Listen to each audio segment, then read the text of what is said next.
Les images font le tour des réseaux sociaux. Les frappes des drones ukrainiens ont fait sauter le couvercle de la raffinerie MNPZ à l'intérieur même de Moscou. Le site est géré par Gazprom-Neft et assure plus d'un tiers des besoins en carburant de la capitale russe. Les principaux aéroports ont dû suspendre pendant plusieurs heures leurs activités. À Bruxelles, pour le sommet de l'OTAN, le président ukrainien a revendiqué l'attaque qu'il justifie par les bombardements russes sur les villes et les communautés d'Ukraine.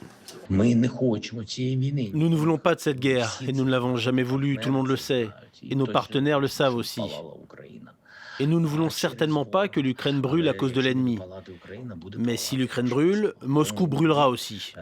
C'est pourquoi nous insistons une fois de plus. Il est temps de mettre fin à l'agression. Il est temps de mettre fin à cette guerre.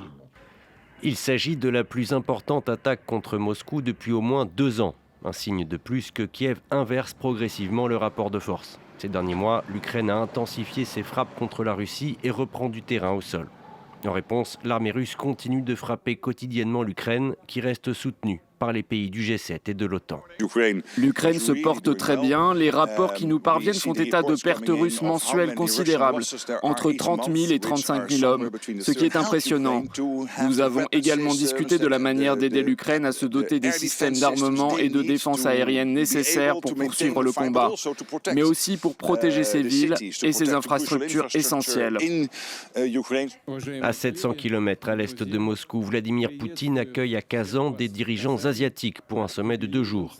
Le président russe s'est gardé d'évoquer l'attaque, mais il a confirmé que la Russie continuera de fournir les pays asiatiques en blé et en énergie. Pressé par Donald Trump de conclure un accord pour mettre fin à la guerre, Vladimir Poutine refuse toujours la proposition de Volodymyr Zelensky d'une rencontre en tête-à-tête.